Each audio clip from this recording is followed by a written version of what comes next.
Okay, I think you mute your Facebook. Mute my Facebook, okay.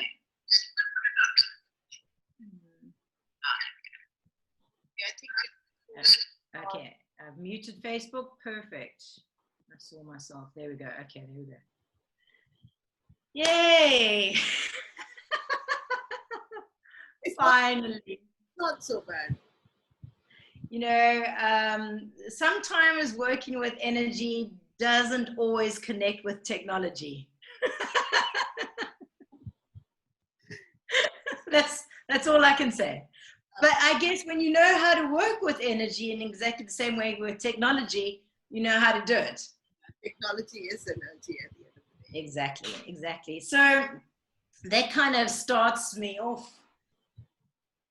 And I guess me learning to work with energy started about 12, 13 years ago.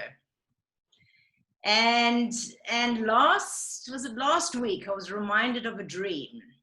And it was such a significant dream that I actually wrote it down. And I haven't thought about that dream for many, many years until a week or so ago.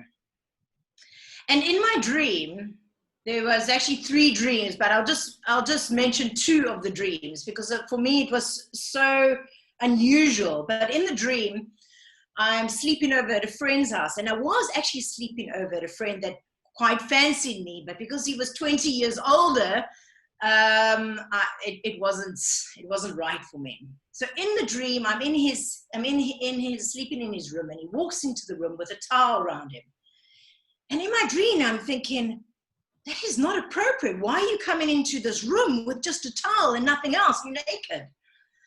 And then he approaches the bed and he puts his hands underneath my body and lifts me up, and I have this rush of energy. And then I wake up from that dream and I thought, oh my gosh, this feels so real. And I almost had to touch myself, you know, am I physically still there? Was that real? So anyway, I drift off into another dream state. And now in this dream, I'm walking along, and all of a sudden I shake the hand of God. And in my dream, I'm thinking, what the heck is going on? And it wasn't something I would, mention God or anything like that. And then all of a sudden he turns around and he says, and these are my 12 disciples. And then I kind of woke up from that dream and I thought, what is that?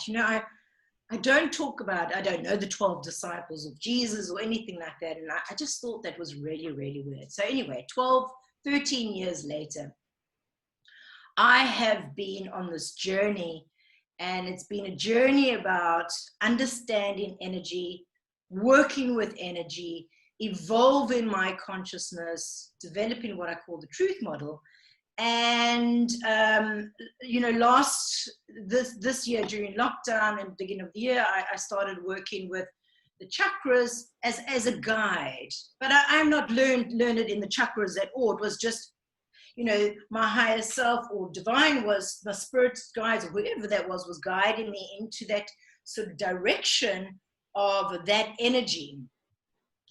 And so I've eventually evolved it to 12 centers, which really, really resonate. But for me, I've been trying to think, where do these come from? I know these centers, I know the energy. It's almost like I've been on this journey with it for so long. And then a week or so ago, I remember that dream. And I remembered it, and I was like, what? Wait a minute.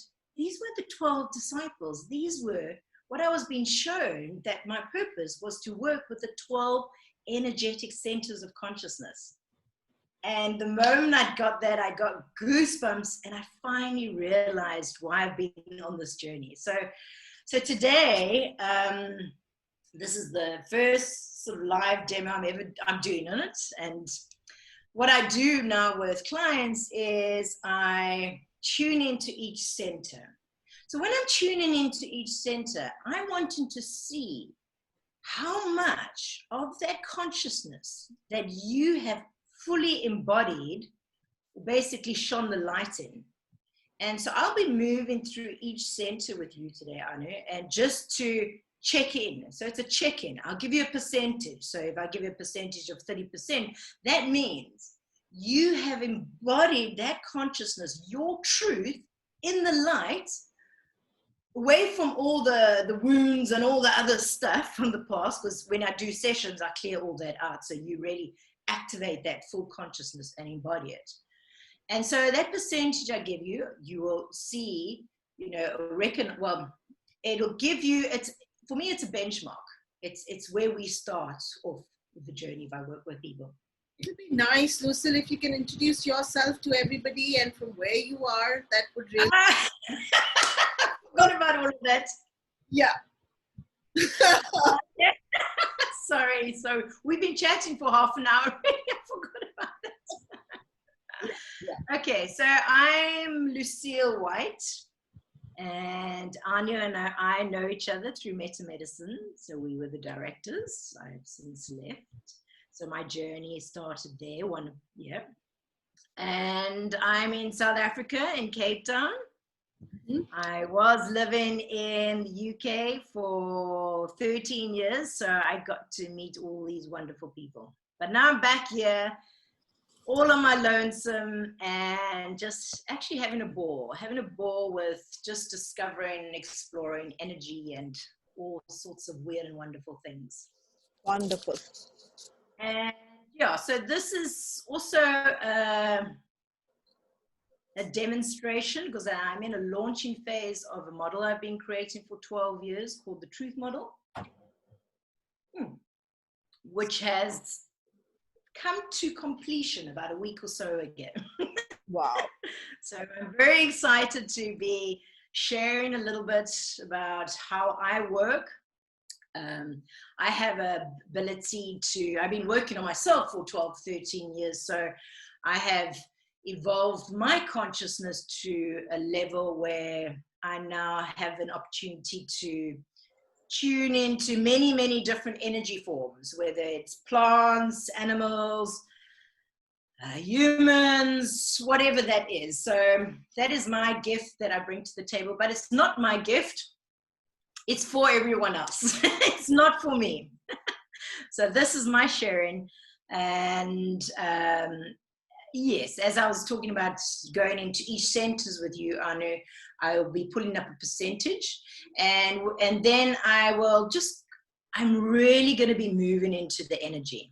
You know, so this is not coming from mind. It's not meta medicines, none of that. It's pure energy. So whatever the energy communicates to me through those centers, I will share with you. Yep. Guys, and I'm Dr. Anu Mehta. I stay in India, Mumbai, and I'm basically going to enjoy the process completely and totally. Thank you, Lucille, for giving me this opportunity. It really means a lot. Thank you.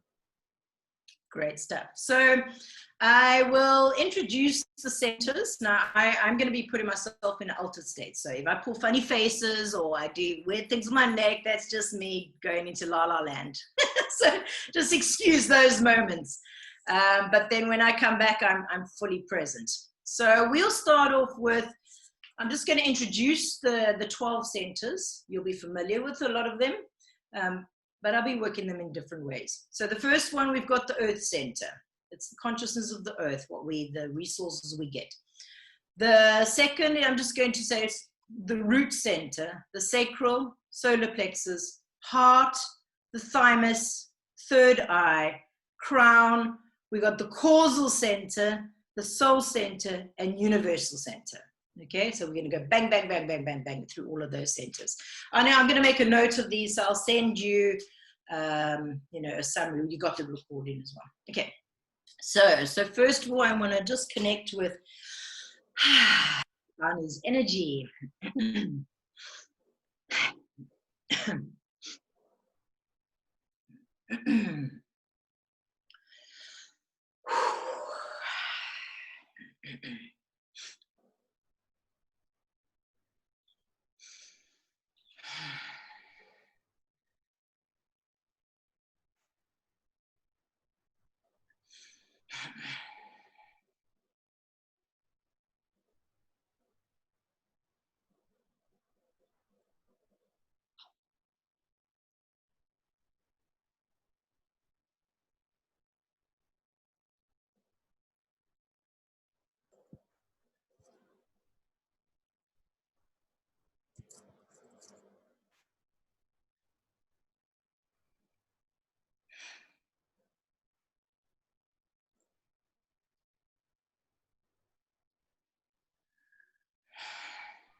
So, so straight away, when I feel into that energy, I feel like it's kind of landed. It's you are embodying it. But what I'm also noticing that center, instead of it being embodied, like fully down into the ground, it's kind of off balance.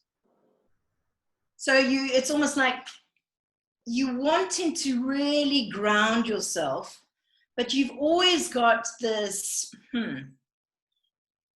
it's like an scapegoat. Not a scapegoat, but you've always got, if it doesn't work for you, you've always got this option to kind of move out somewhere.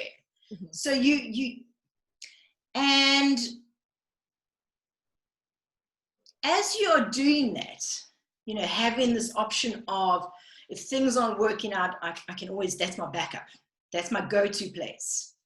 And that go-to place has really served you in many, many ways and has been a great resource for you. But as you are doing that, you are not fully embodying that earth center. You're not fully, so it's like, well, let's get a percentage. Yeah, it's about 50%.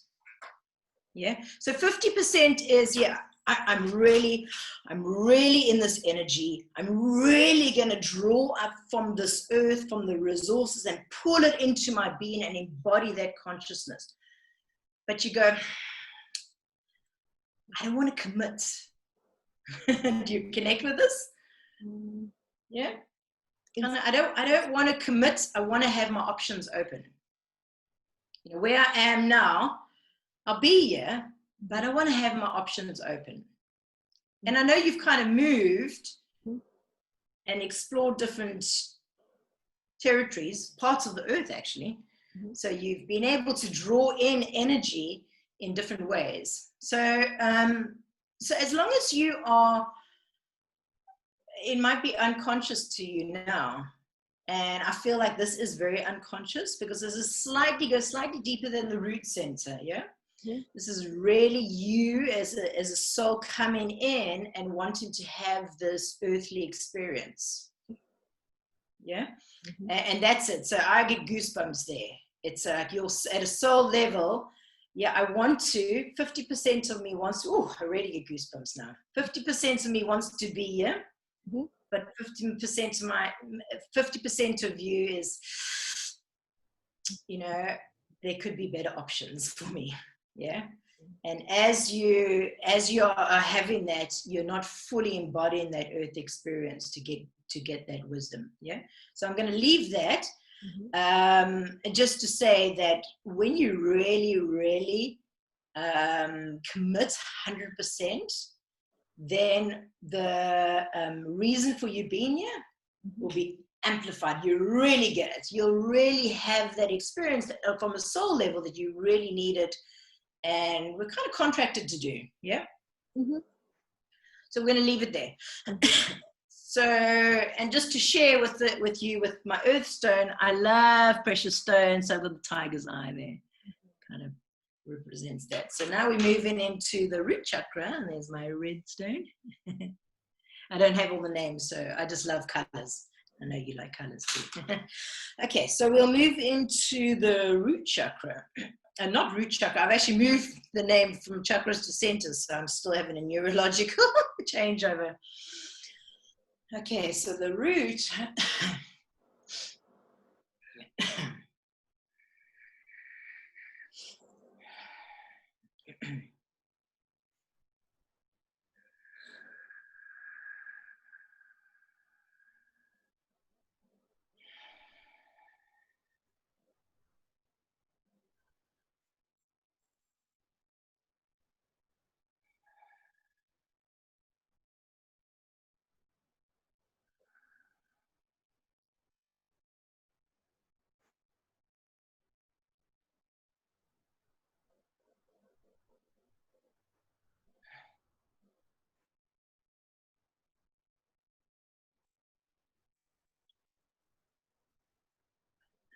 So yeah, we get you being really rooted into your environments.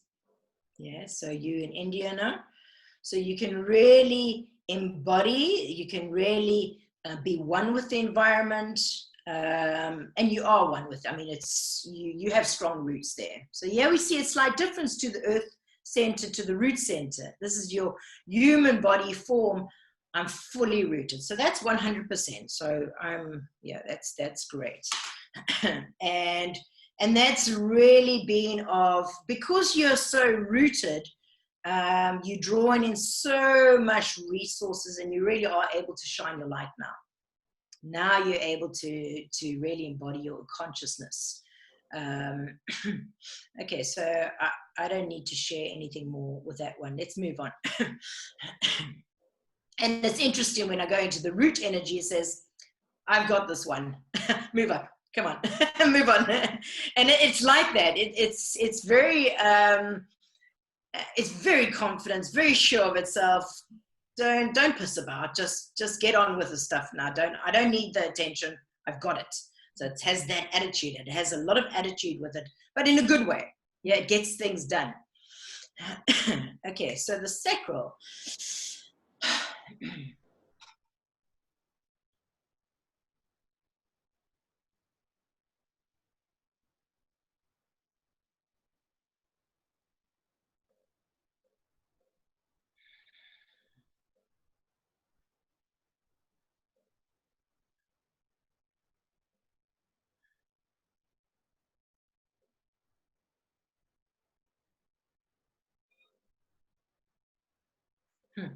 It's saying the energy in the center used to be a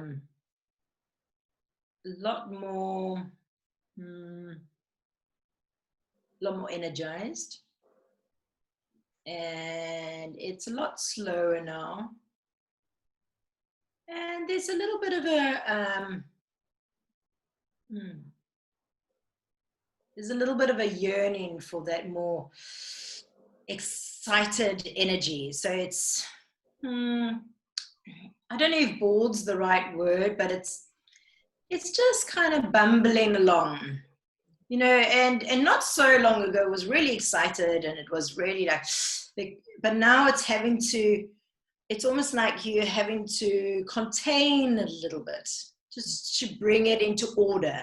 And it doesn't really like to be in check, in order. It likes to be quite expressive and quite explosive. And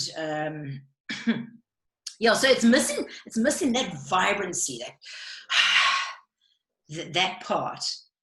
And so what it's communicating to me, it says, yes, I will honor you bringing it and pulling it and containing it. It doesn't like it, because that center was also 100%. Yeah. So what happens, what I'm finding is, when the energy is contained too much, it kind of starts regressing. It's like, okay, it's like teaching a dog training, sit. Okay, and now I can't move.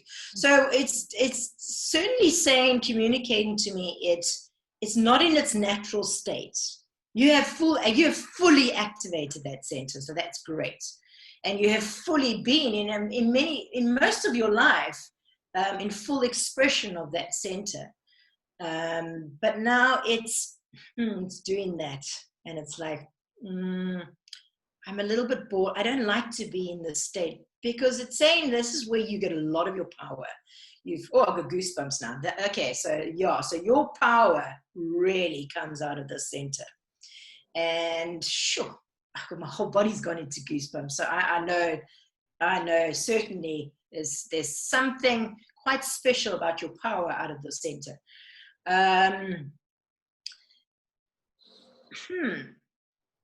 It's saying to me that you handing over a lot of your power. You're handing over a lot of your power, and as a result, you are containing your power. You're containing it whilst you're allowing others to be more powerful, not more powerful, but to get in contact with their power. So in a way, it's like I'm going to serve you now. So now it's not my time, but the center saying, but what about me? Yeah. We do this together. What about me? So it's about really, I don't want to be put in the dark, because the more you contain me, the more you're going to cause that consciousness, you're going to just, the light's going to become dimmer and dimmer and dimmer.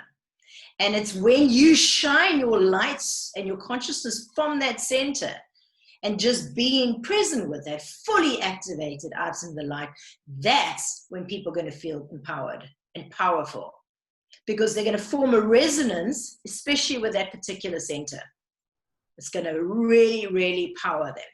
So when I'm in your presence now, and I'm really tuned into the center, my power kind of lowers. Yeah, so that's what will happen when you with resonance, you know, in people and online or wherever. Yeah, so this particular center has a special gift, empowering others when you're in your power, by just holding that light. Yeah, so you fully activated that center. That's great. Let's move up to the heart. There's more that the center wants to share with you, because it feels that you really need to get it. And maybe I'll just give it that space, because you're not fully honoring yourself here. It wants me to give you like a metaphor.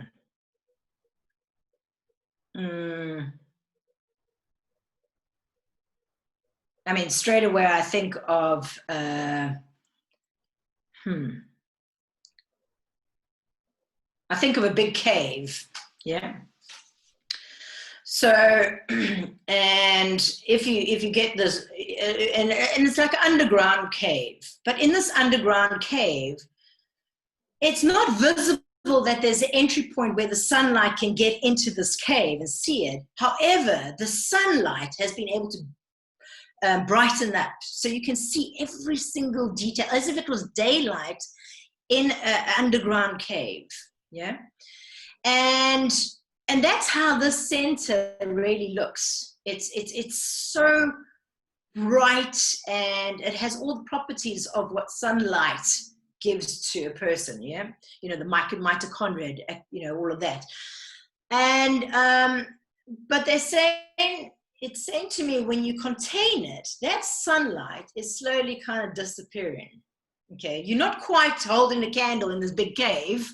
Yeah, you're not quite there yet, but you are at about maybe like a say 100-watt bulb, you know, like a bright bulb. So now you've gone into artificial lighting, or verging on that. Yeah, and it's saying, be careful, because if you continue this too long, you will start becoming quite artificial with your light. Yeah, and it's, you know, when you're going to be tapping into that artificial light, you're going to need so much more to have an impact, like the sun, like the solar, yeah, light. So it's okay. So it's really want me to drive something home here for you, because this is such an important center for you, and one of your most important, powerful centers. Do you connect with that? Would you like to share? Or yeah, maybe you can share, and then I can get some. So coming to the first one that you spoke about, the earth bit, and not feeling completely rooted, I think I've not felt. So I think I got into this big flux in my head, where I belong to, because yeah, and also it was very easy for me to just take a plane and fly wherever I wanted to. So I have never really been not committed. I think I've always said this, I'm too committed. I need to kind of underdo that. Because when you're so committed, you will not leave the place, even if it means someone doing whatever they're doing. I would say there have been times, especially not right now, but there have been times, and maybe even right now, who says no? I mean, I'm not aware of it, where I said I love traveling, so it did serve me. I did go to places and study, which did serve me. And this COVID didn't let me travel, so I traveled via Zoom and every whichever way. You're the ultimate traveler. The ultimate COVID traveler.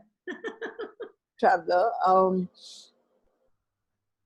Me to be stuck in a place would be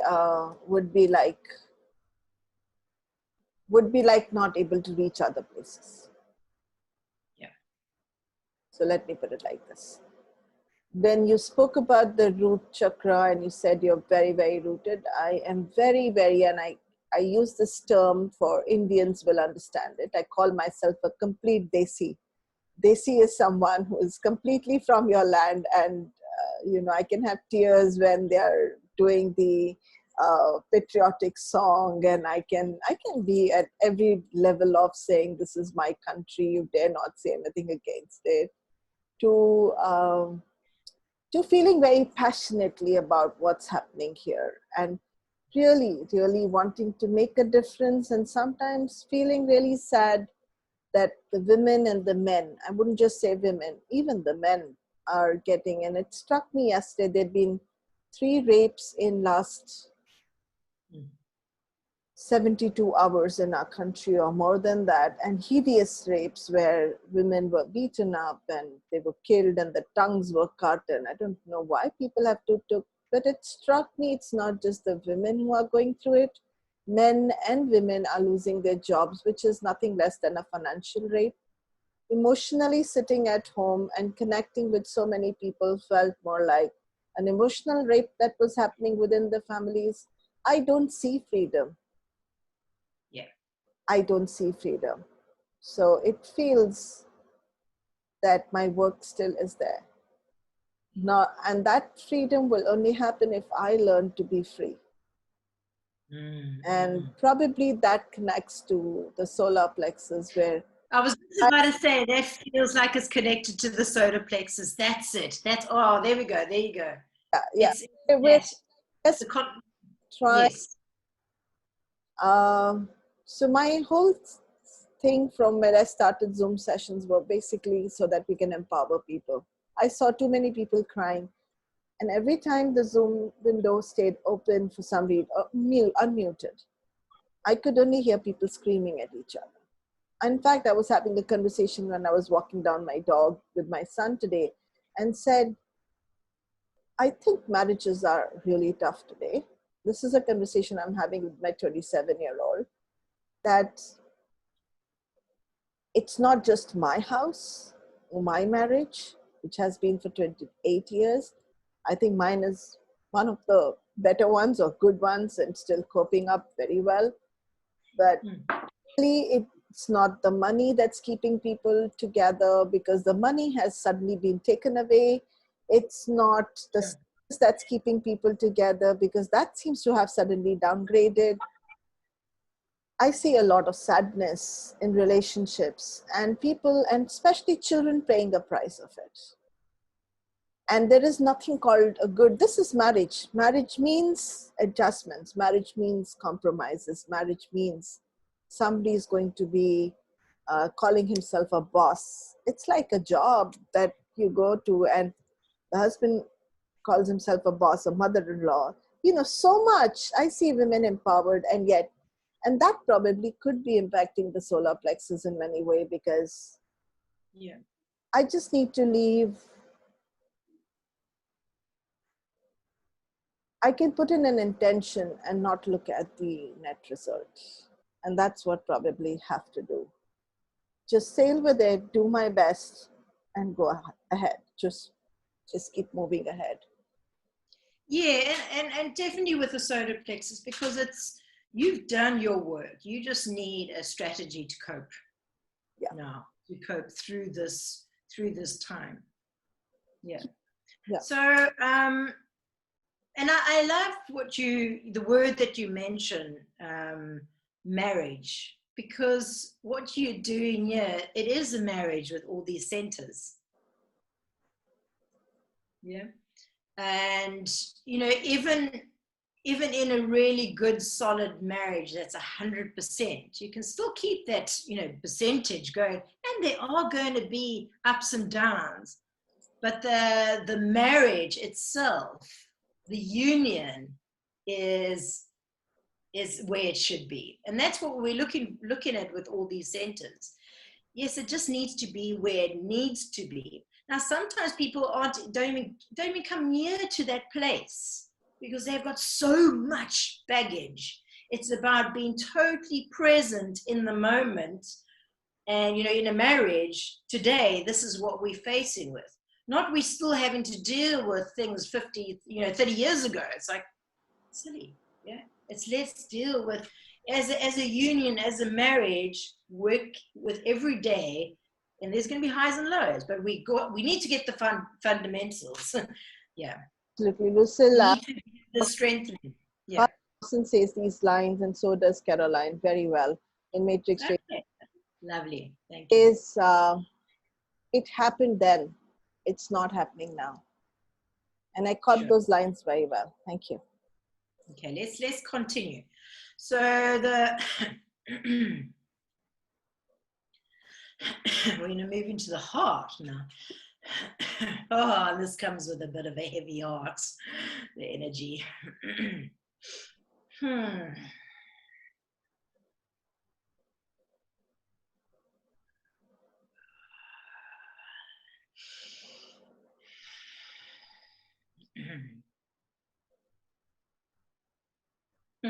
What I want to do is what you've done is you've taken your heart, and it's almost like you've put lots of fluffy, warm, cuddly blankets on, and you hold in your heart so tightly. I'm like, yes, this is your baby. You just holding it so closely, so protected, so warm. I'm not going to let anything harm you. So you've put, oh, I've got this, and that's what you do. You protect the heart. You're the heart protector. And yeah, I mean, that's also at 100%. Oh, you're such a good student. Yeah, so it's like this heart that you have is just like, and this is what you do. You take a heart and you just pull it in, you wrap them up. So they're waddled, you know, like wrapping up a little baby so tightly, and you hold it so closely into your heart. And your heart is so big that the blanket that it comes with, it can take many, many little hearts. All these, I mean, I just got this image of these little hearts that are kind of pulled in so close, yeah? So your heart is, I mean, it's, yeah, there's so much warmth, and this energy is so sincere. I mean, sincere is the word that really comes through strongly with this one. And it has this special gift that when it's yeah, and this will be a tough one for you actually, and only a person that's really, really well seasoned in the heart setting to be able to do this is you have this ability to really see into a person's heart, to really get to the heart of the problem, and in a way where you're looking really directly. It's almost like for you, it's like it's an open screen. It's like it's a movie that you can go see, and you can see directly straight away that you saw, like your heart is sore. I can feel your pain, and so it's this really real deep ability to go into a person's heart. I mean, for you, this is a real one of your gifts that you bring to the table, of just getting to the heart of the problem, and their heart, the moment that their heart is in resonance, or your company, there's a heartening, there's a softening. That's where your blanket comes in. You are able to soften the pain, the wound, the aching heart, by just coming and being present with your heart. So your heart has this amazing beautiful, comforting gift that it brings to the table. Yeah. And it makes it okay. I mean, it's not, you don't even have to do all the therapy or the sound or whatnot. Just being present with you, it's like, it's okay. I can breathe through that. So you give that person that, just breathe into it. Just, even if it's a real, that kind of breath, they are able to do that. And it softens their heart a little bit. So beautiful. So thank you for that special, special gift. And so it doesn't make any, it was absolutely perfect, the setup that you did all these Zoom calls through this time in lockdown. I mean, only your heart would have been able to do something like that. It took such a big heart to create that platform. I mean, that's, I got goosebumps. It's just absolutely, absolutely beautiful. So thank you, thank you, thank you, thank you. So now we move on to the thymus. Now this is a really interesting one. I'm going to just get there quickly. I'm going to just put my phone off so I'm getting a messenger. Just hold on a sec. There we go. Right. Now the thymus kind of just sits above the heart, and he's like this heart bodyguard. He's a really, I'm going to call him a he, and it feels like a he. Your one feels like a he bodyguard. And he's always kind of just looking out for you. I'm going to get into your...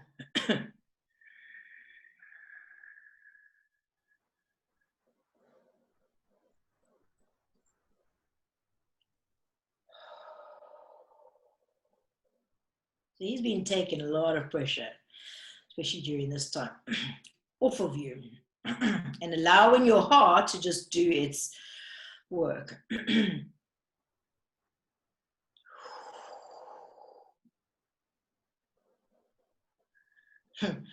he says, I didn't quite realize what I was signing up for.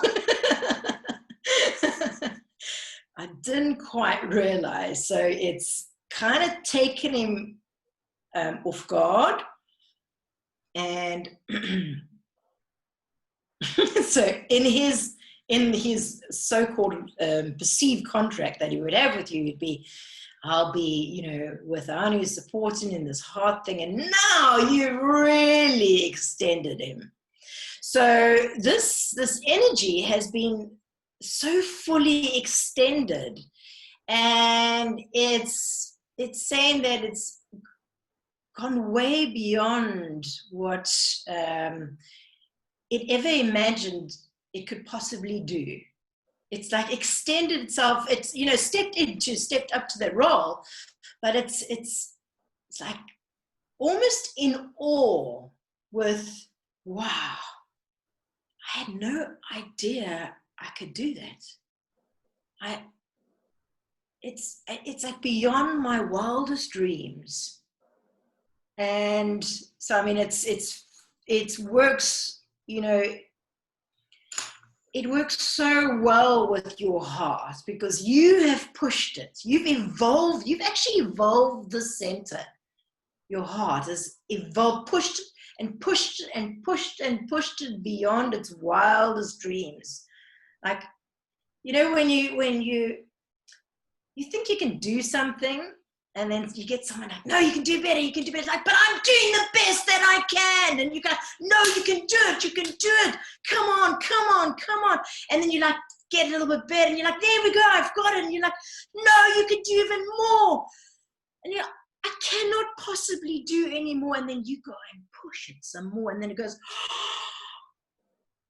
wow, did I actually do that? And you kind of look around, you're like, did I do that? Wow.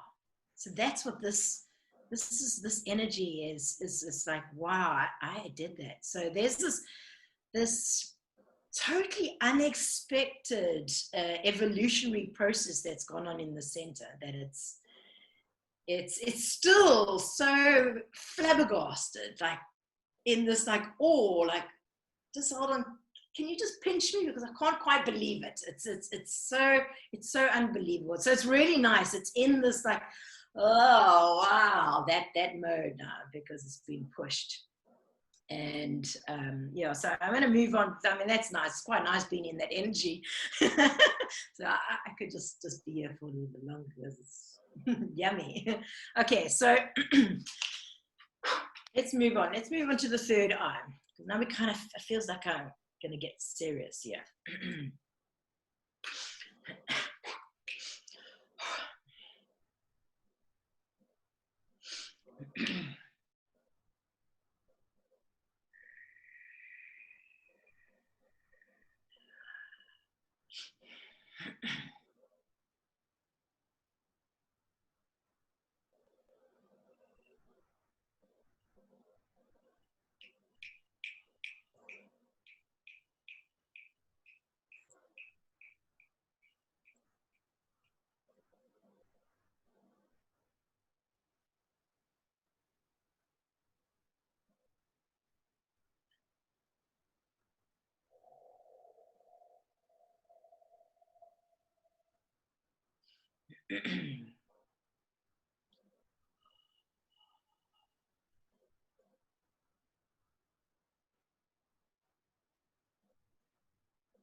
So this has got very serious.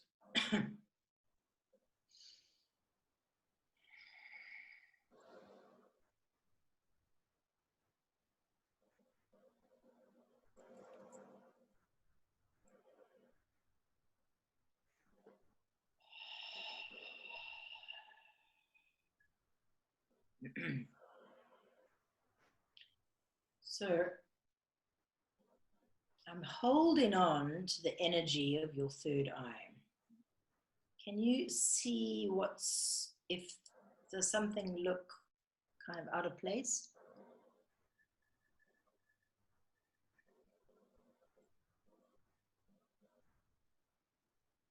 So this is where I'm holding on to the energy.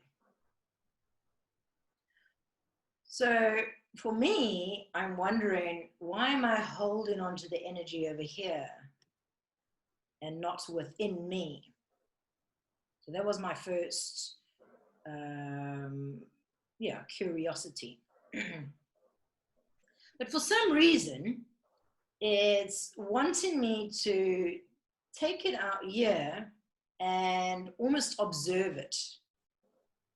Observe it as if it's, on a platter. And I think platter here is quite a good word.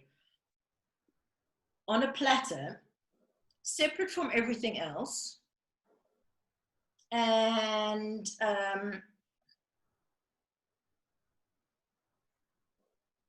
it's wanting me to observe its form. So it comes with a lot of form. When I say the word form, how do you connect with that word? Information?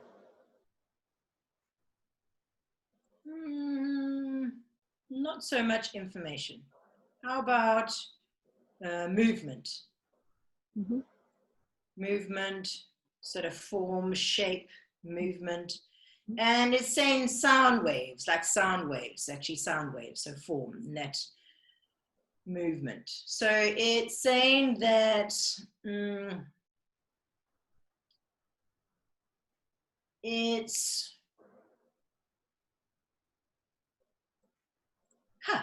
okay, so this is very interesting. It has been observing you in the same way as I'm observing this energy, yeah, with curiosity.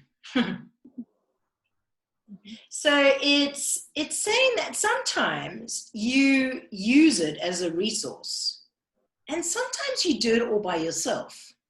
Mm-hmm. It's like sometimes you work from a place of intuition, or this, and sometimes you don't need to. Do you connect with that? And would you like to share something? Or sure. So I have always felt that the classes that I've run so far were never run by me, because I could have never created what got created there, because there Ah, was no thought before it got created. Like even yes. today's Zoom session or today's session, I had no preconceived notions of what it is going to be or not going to be. So I'm sure it's not me running it or doing it, and that's how it's been feeling for quite some time. That it's happening. Like Osho says, don't breathe, it's happening. Allow it to happen. It feels as if Yes. it is happening. You don't need to make it happen. Perfect, perfect. And this is how you're using this intuition, this consciousness is, so as it's stepping, say, whilst you sort of take yourself out, yeah, and I'll just observe you taking form in whatever way it takes form. Yeah. And then I'll come back in and I'll participate. And so it's saying you're becoming so comfortable with moving away and allowing energy or spirit to just move through. Okay, so it honors you for that, because when a person is working correctly, it is about stepping away, because what are you stepping away from? You're stepping away from your ego. You're stepping away from your mind. You're stepping away, and exactly like these sessions couldn't work if I didn't step away. Yeah. So you work in with the center correctly, and you becoming really comfortable with stepping away. So there's let's just feel into this.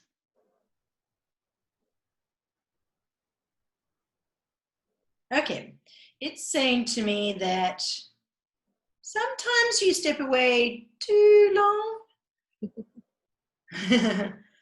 And it would be correct that you just kind of step in. But that happens. You know, when you're still learning to step away and be comfortable in that space, you also have to learn when to step back in. You know, when to step in with your light, yeah, with your energy.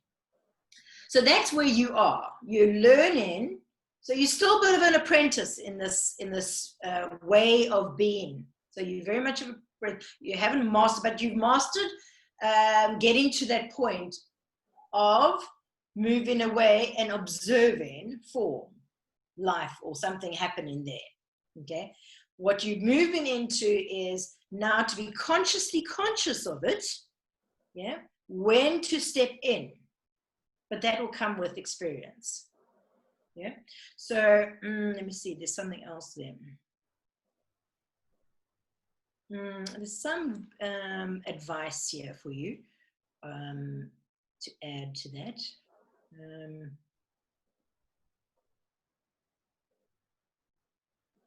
It's saying when you step away, there's something that you could do to support the process.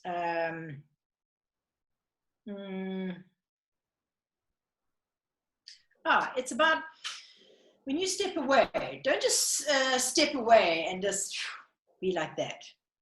When you step away, it's saying that you can still hold space a little bit more. So what happens is your energy is pulling away too much.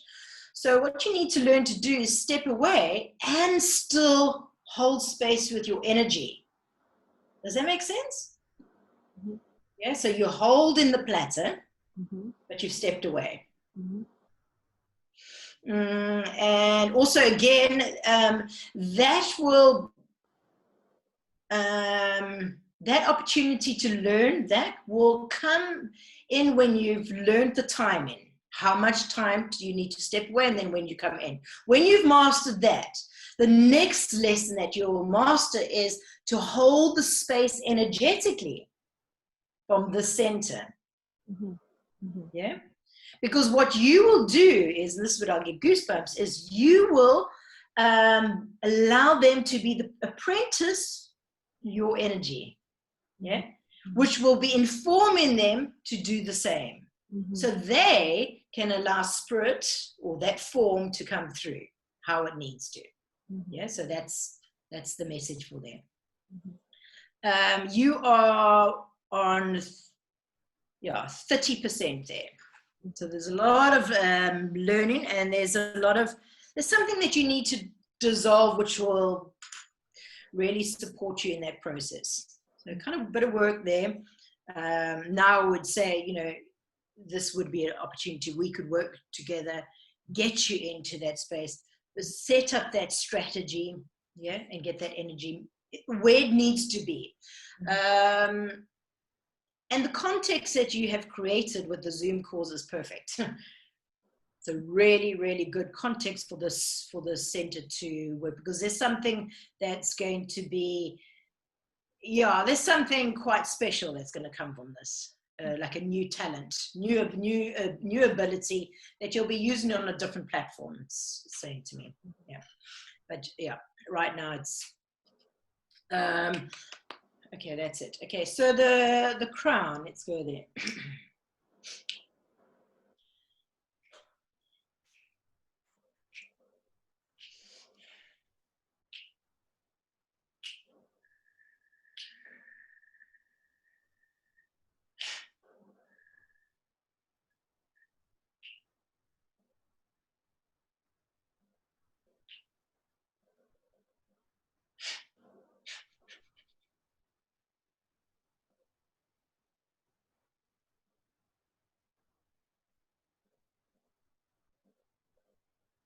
You used to like wearing crowns when you were a little girl? Or something? Or not like it? Or when I was older. sorry?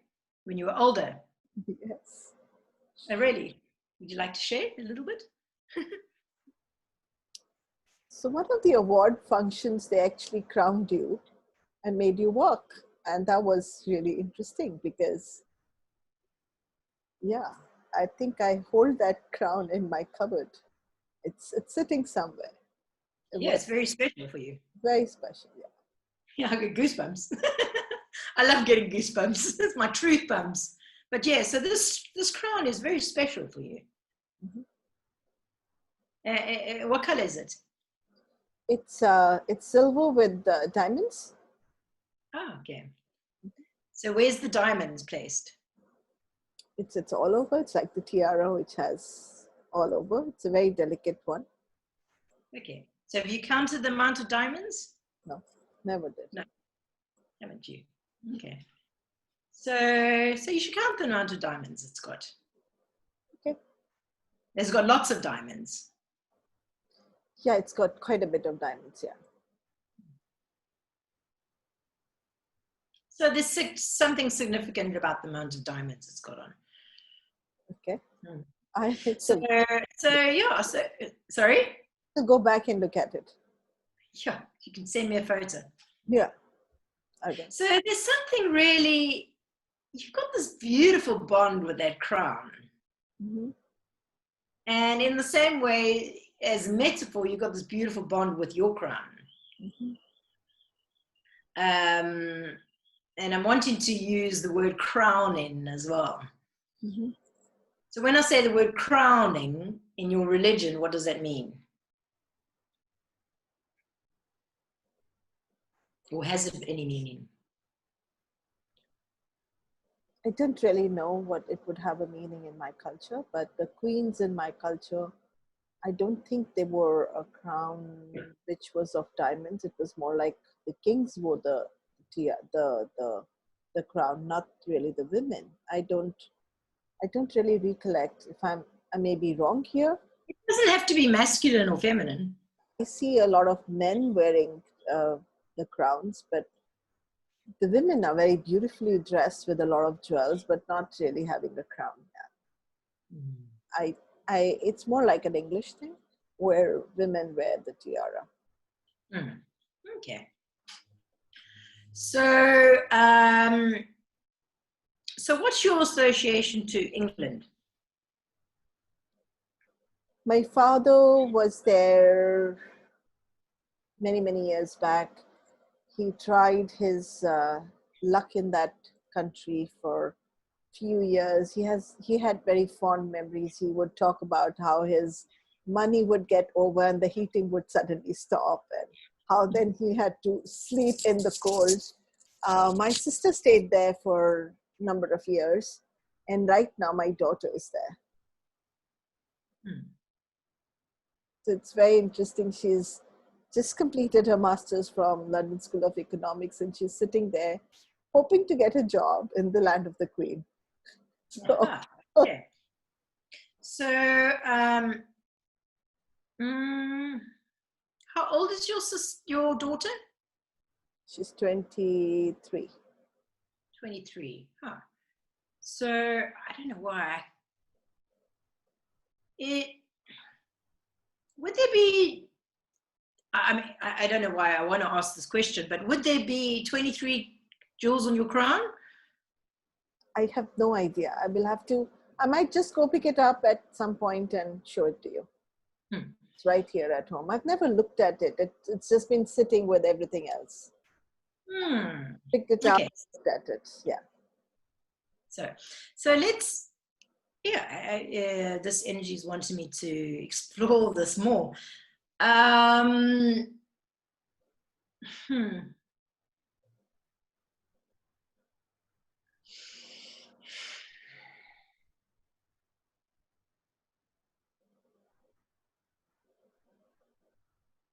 You've been a person that has never been one that quite got that golden crown. Like you got the silver crown as opposed to the gold crown. Does that resonate with you? Yeah, I'm comfortable more in silver. I wear more silver.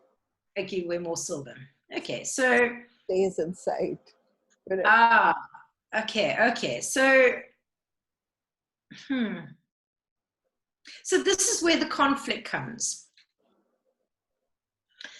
Like the British crown would be the gold crown, yeah, and then you've got the silver crown. Now this crown, your crown, it has a stronger resonance with the gold crown. Yeah, a very strong resonance. And however, you are wanting to wear the silver crown as the metaphor. Yeah, you wanting to be the silver crown, but the crown center is saying, but I'm not from that. I'm from pure gold. I'm not from silver. I'm from pure gold. And I mean, it's the goal that, there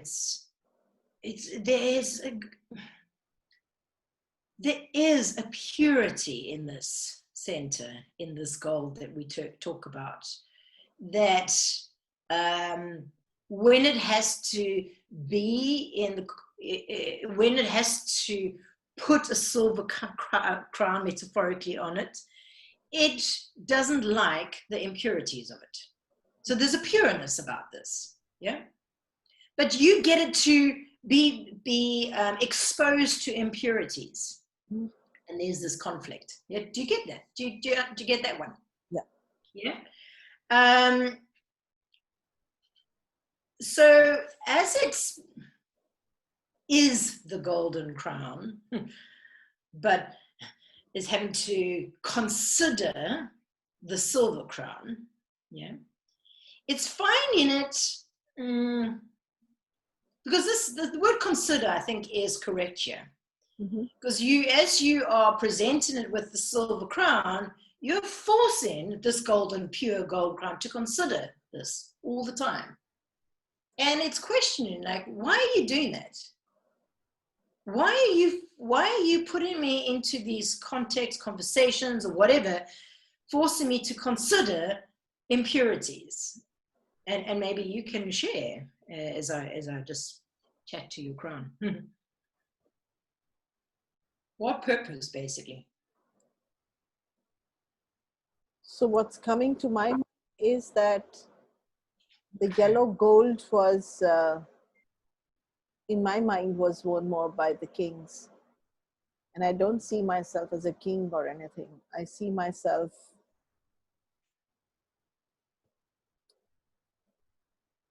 so I've always associated myself with a bird. And you know what came into session today? Wow. So I always have something that comes into session, and I have forgot to show you. A feather came into session today. Yeah, my story from the fairy tales has been Thumbelina. And Okay. she sits in the little cave where her bird is injured. And she's put a blanket and sitting with that injured bird. And then she sits on that bird when the bird is completely recovered. She's so little, she's sitting on that bird, and they're both flying away to glory. So I don't want to take the pressure and be so grounded that I can't move. I like the idea of flying. I like the idea of movement. I like the idea of traveling. I like the idea of Freedom. I don't see impurity in anything. I don't see. Yes, and wait a minute. So that was just a word to get us on a particular thread track. If you look back, my gongs are all gold. Yes, look at that. Okay, I have huge bowls of sound, which are like really big. You can sit in it. They're all made of gold. I mean, they're not pure gold, but they look like gold. And they have, yes, absolutely. And in making them, they do add some gold in it. So for me, gold has always sat in a locker, in a place where it's put away and has to be scarcely used at the time of a festival or marriage or whatever. But silver is something you can use always. I mean, there is no fear that someone will take it away, someone will steal it from you. Yeah. It can be used more effectively in my mind. Sure. So in your association with that, when it's time of celebration, when the gold needs to come out, when you bring out the crystals, yeah, when it's, that's, and usually it's the everything is, because we're in a state of celebration, the energy is like lifted, you're moving away from all the stresses and the heaviness in life, you're elevated, and on the day it's just wonderful. So this is where gold celebrates, yeah, and is honored. And then you put the gold away, metaphorically, and you bring out the silver, the everyday stuff. And the everyday stuff is more like the harder, impure, it's like that stuff. So that was the word. That's the duality here. Okay, I get that now. And so thank you for that. That cleared it up nicely. So with the center, it's having to consider you putting it into that silver space again, yeah, where it is gold, where it wants to be gold, even in and on an everyday to day. Got it.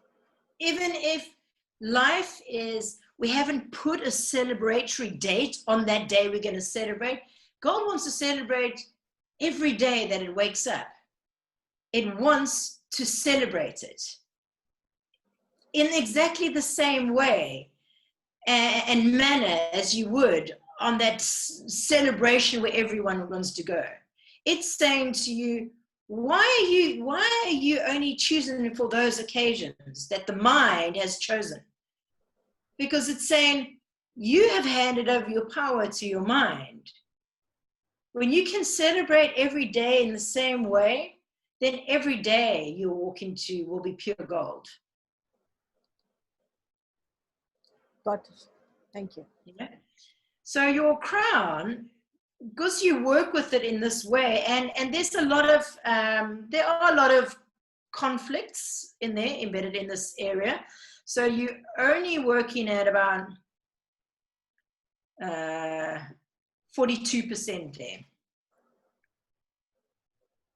Yeah, so that's where you're kind of shining your consciousness and embodying only 42%.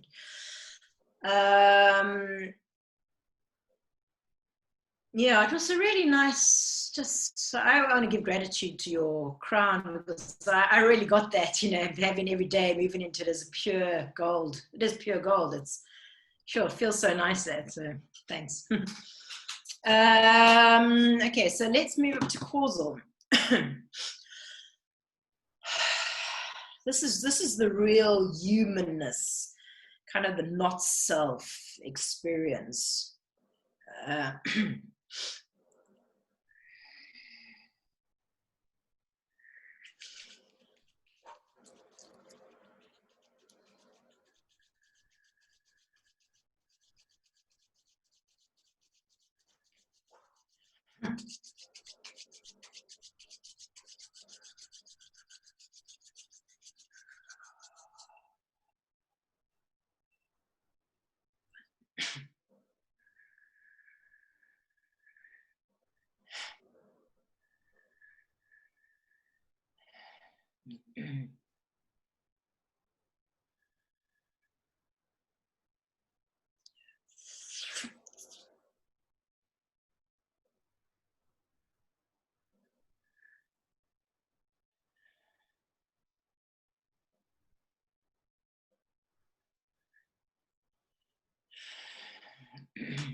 Yeah, I get this.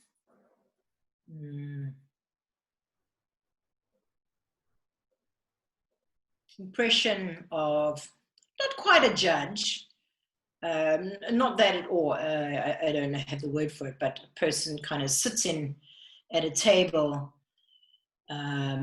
with both hands open like that. So willing to receive from a non-judgmental perspective. Okay, so a judge would, I'm wanting to judge whatever you bring to me, to the table. So it's like a judge, but I'm not going to judge you. But I want to receive the evidence. Okay, so bring it to the table. Put your cards out on the table. Put every single card out on the table. And don't hide any cards. I have your card readings coming to mind now. But yeah, so that's it. It's like, bring out every single card face up and face everything. Face it head on. Yeah? Don't bullshit me and don't bullshit you, yourself. Put it out on the table. Because if you don't put it out on the table, I don't know what I'm working with here. Yeah? But when we have all the cards face up, we know exactly what we're working with. And there are going to be some cards over there that you look at and you're not going to like. You're going to want to go, oh, I want to just hide that. Oops, fell onto the floor. But no, put your cards out on the table. Yeah? If we're ever going to get to the other side of this problem or whatever it is, we need to see what we're working with. And that's what this center is about for you. Yeah? Your energy. Everyone is going to be slightly different in these centers. Yeah? And it's going to be very personal to you. But this is how you and this consciousness is operating. Put your cards on the table. And I'm going to get annoyed if you're going to hide your cards from me. Yeah? Because I want to see truth. And I will do whatever it takes to try understand truth. And if a card's not clear, I'm going to go out and I'm going to learn how to decipher that card. And if I think of you, I mean, you've done a lot of learnings and you workshops or whatever to kind of, I guess, when I look at it in this way, decipher these cards, decipher what's being presented. And the more you are choosing to become unlimited in this way, because you really want to understand these cards. Yeah. And because for you, when you're able to understand the cards, you can be free. A person can be free. But the only way they can free themselves and yourself is if you first of all got your cards on the table. You know, a lot of people can put their cards on the table, but maybe some of us interpret it correctly and others is like just falls flat. And then often people have their cards on the table and like, now what? You've asked me to put the cards on the table, but now what? What are you going to do with it? Help me. So this sense is like, I'm going to go out of my way to figure out how to interpret these cards. So you can get to a point of truth, because when you're at a point of your truth, everyone's truth is different, but a truth that is correct for you, not for me, but for you, then you'll be free. Yeah. So there's a big responsibility in the center for you. Yeah. That you've taken on board that this is your purpose in many ways, to be able to interpret the cards on the table that's been put on the table. Yeah. And so what this energy is saying to you is you're doing a brilliant job. So really, really acknowledges you for your undeniable commitment, undeniable lifelong commitment to, you know, reading, interpreting correctly. Yeah, there's many interpretations, but to be able to interpret correctly for the other as well, you know, and to be able to interpret in many different ways so they'll get it.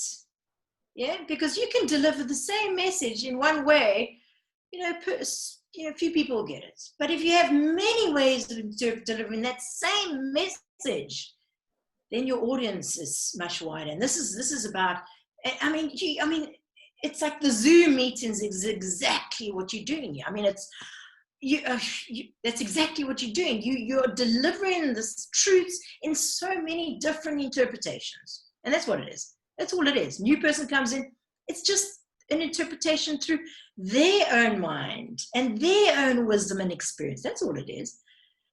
But with each interpretation, you have more available to you to look down at these cards that have been turned face up and put a person in a very vulnerable position. Because when a person puts their cards on the table, they are so vulnerable, aren't they? They are like, you've just like ripped my clothes off and I'm standing there naked in front of you, because that's what you're doing now. Yeah. So again, the center wants to really, really acknowledge you. Yeah, for your commitment in doing so, and for your commitment for being so open-minded in this area, that there isn't only one solution for every open deck. And there's many ways to play an open deck.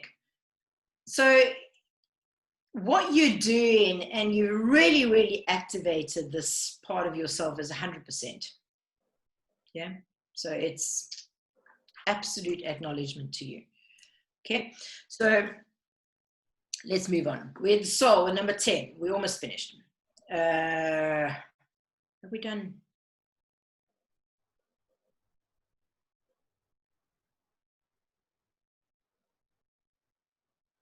We missed something. That's really interesting. We missed the throat.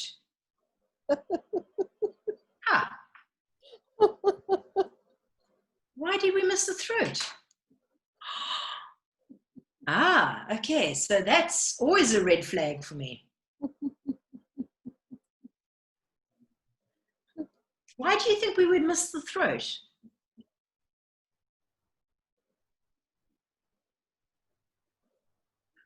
Could have various interpretations. One of it could be it's too much right now. Yeah? Too much.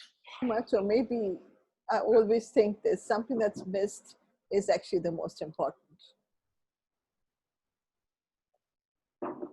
Yeah.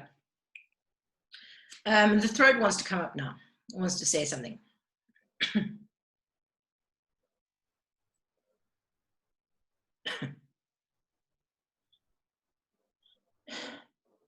And there's a lot of there's a big tear in the throat. I could get into that tear. And it's so withdrawn. It's gone right back into itself. It's gone to the furthest part. So far, it didn't even land on the list. That's how far back it's gone. I mean, if you could see my goosebumps, it's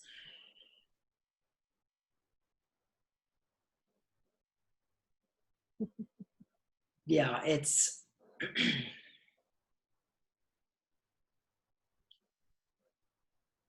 like the energy is actually pulling my whole throat back. Like it can't even come into session. Okay, so we're going to leave that. Yep.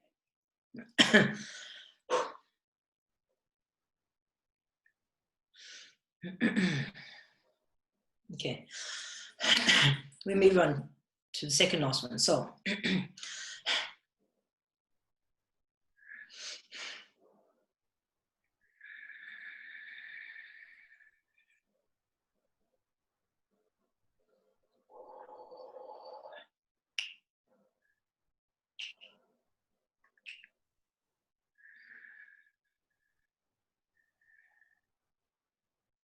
are you okay still? Yeah, we're almost finished. You good? Yeah. Okay.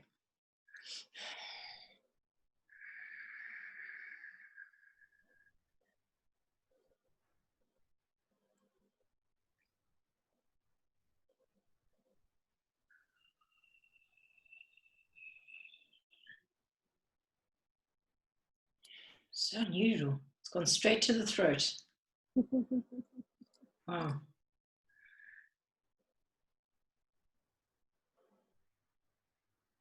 That's so unusual, sure.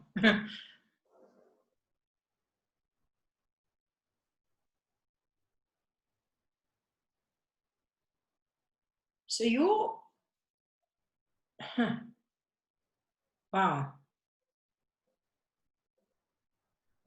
I don't know if this is so unusual, so incredible. I'm not too sure what to go with, but your soul center, that energy is gone, sitting right in the throat. Where that throat had to move right back and out of the way, it's been replaced almost in, I mean, I would have to obviously go into a lot deeper, but that's where it's sitting. So soul is being expressed straight from the throat. Yeah? Do you connect with that? What would you like to share with that? Because it's quite interesting.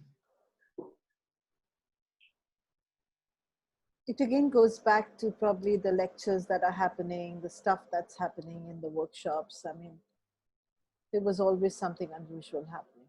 And 2 minutes before I could say something, I would wonder where that came from. So I don't think, like I said before, that I've delivered any workshop because there was no intelligence bigger than the intelligence which just spoke by itself. Yeah. So for me, whether I was sharing my story or sharing someone else's story, it felt that they were sharing their soul. Ah, there we go. Wow. Yeah. Sure. And so many of them came over the Zoom and spoke about it. And so did you. Deepest, deepest vulnerabilities. Not so that they could put it there and say, hey, I went through this, I'm the victim. No, it didn't come from that space. It came from the space I'm sharing myself in the most vulnerable manner. I'm showing you my soul. Don't let your soul die during this time. Wow. Yeah, that's what it felt. So, I actually sat down and heard people and said, why was I never hearing people out before? There is such blessing in everyone's story. They were so beautiful. So, wow. Yeah. how can we cure a person without knowing the person? I don't want to know what your disease is. I want to know who you are. And how did you cope up with life? Because when you coped up with life, I know then how you coped up with everything else. I don't want to know why you had your disease. I want to know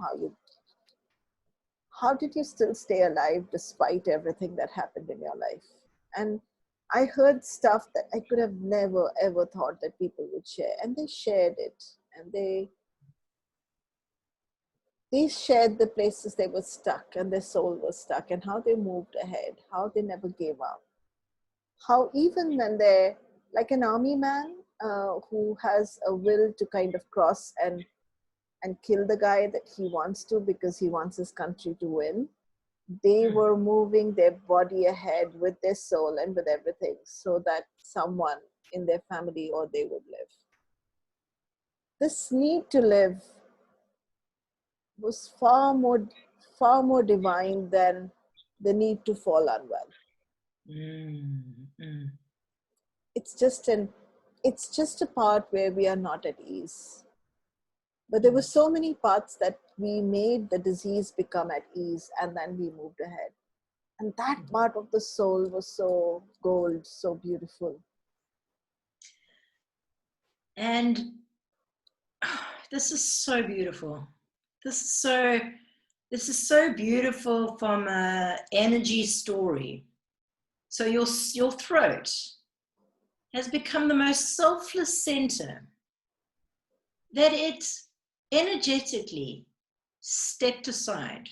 Yeah, moved. That's what I mean. It didn't land on the page. And I said to it, it's just filled up with this big teardrop. It does it. It's gone straight back. It's not even in the throat. It's right back. It's created this space where it's allowed your soul energy to land and be present and be able to fully engage at a soul level, from soul to soul. I'm going to receive you. I'm going to see you. I'm going to see your expression from my soul to soul. I'm going to bring your soul into this place of expressing yourself. And we're just going to be there in pure expression. And that pure vulnerability. And wow, I mean, your throat the energy of your throat actually moved back and to create that context. Wow, that's beautiful. So what would be, because in some way your throat energy has kind of lost purpose. Yeah. Because as this is very nice, it's not the correct alignment. Yeah. But it was what was needed to happen. It was necessary because there's a karmic attachment to this throat energy that you've got. Your throat energy needed to learn this. And the only way it can learn this by actually stepping aside and observe it. So as much you were creating this context, you were giving much needed lesson to this throat energy. Yeah. Because it needed to get it. It needed to get it. And this context that you created, it had to. You just said, now you're going to step aside. And now you're going to listen. You're going to hear. And you're going to feel. And you're not going to express anything or come back with any. You are just going to receive this. And I want you to really feel it. And that throat energy, your throat center, has filtered with so much emotion, has taken all that emotion on board and is really sitting with that emotion. So it's gone so much into the emotion of it. As you say, not the disease, not the dissecting, not the analytical side. It's given you this opportunity to get into the emotion of it. And that's what was lacking, perhaps a little bit in the past. Okay. So that is a beautiful gift. That is a beautiful gift to gift yourself as well. Yeah. And it is correct that the throat now, because it's got what it needed to get. It's got it. Yeah. It's like when you learn something, you don't need to continue that anymore. But it does need to be repositioned in its rightful place. Okay. And its soul needs to get back into alignment. Okay. So there's been this beautiful dance between the center, your soul center, and what you've been doing. So again, that's why I said I don't know if it's incredible or unusual. It was a bit of both. There was so much divine intelligence going on here, but you really, really got it. And not even from the heart, because the heart got it, but your throat needed to feel into that emotion of expression. When someone expresses their vulnerability, not just get it and try and analyze it from a meta-health point of view, you have to actually feel it. Like feel their words, because their words come with a teardrop, come with so much emotion, and they are giving it to you. Yeah. So that is, and the only way they could have ever done that is if your throat got out the way. Wow. Amazing. Sure. It's really, really incredible. So that just needs to be realigned there. And then the nice thing going forward is, because your throat's got it, your throat will be operating, actually your throat will be operating from a very different dimension almost. It's evolved so much that it doesn't operate like most throat's energy centers work on this plane. So it's gone into a different dimension. When it said it's disappeared, it actually went into a different dimension. Yeah. So it's kind of, you can pull it back into this dimension and embody it with all that wisdom. Wow. Then it will be very powerful. Okay. Because at the moment, you're not fully having access to it all the time. Okay. So last one.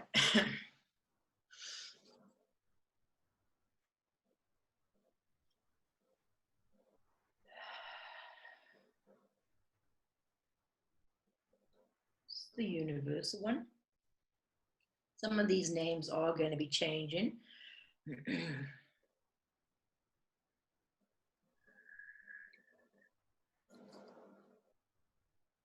I seem to be moving more into the divine center as opposed to the universal center in this one, but I'm still working with that one, me feeling into that one. But let's just see.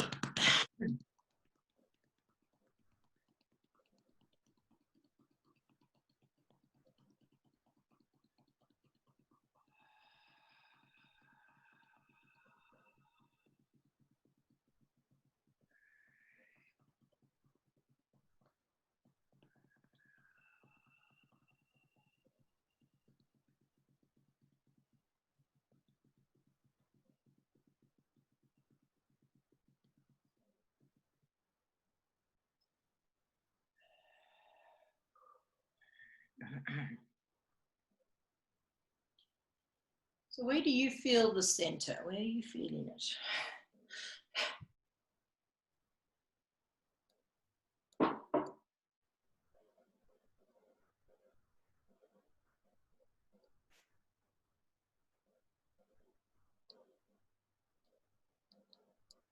I can't say. Sorry. Okay. So where I'm feeling the energy is at the back here. Okay.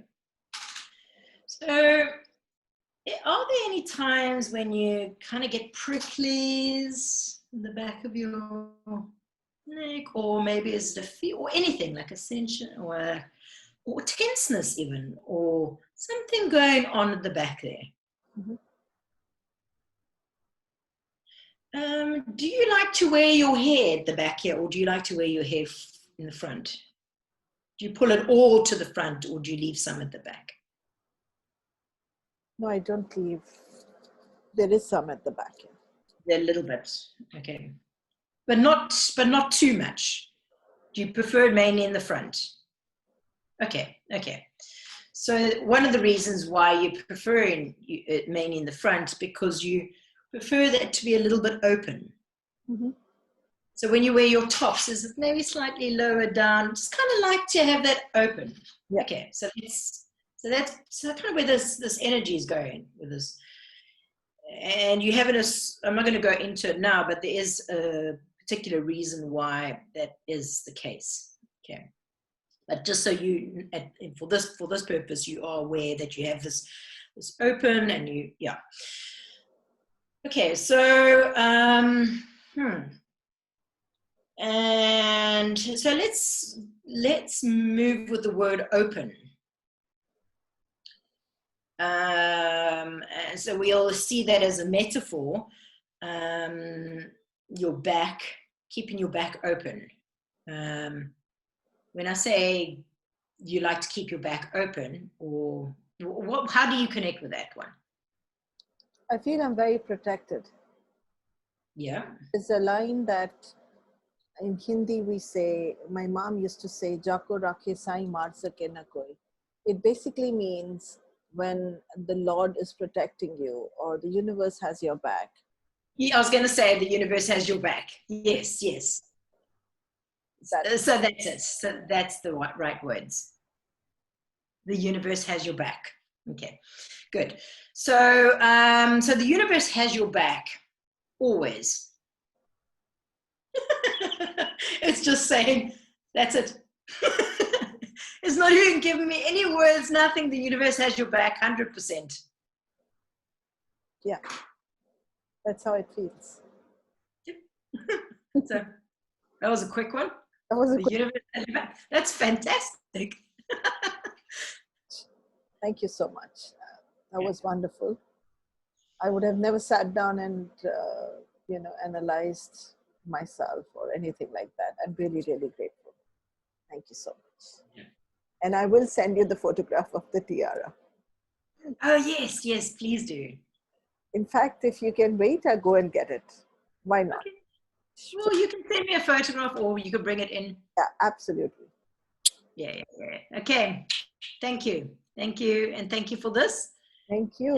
And do you, okay, you complete? I leave. No, thank you so much. I really, really, it's so beautiful to have a friend across. Who says the world is small today? Across the screen. And who says that there's social distancing going on? Thank you so much. Well, you've closed the gap of that, definitely. Don't wear a mask. Yeah, And that's isn't it strange that we wear the mask with the people who are closest to us? And that's a metaphor as well. Yeah. Yeah. Thank you. And thank you for allowing me to do this, and we will chat soon. Thank you so much. Really appreciate it. Bye. Thank you. Bye.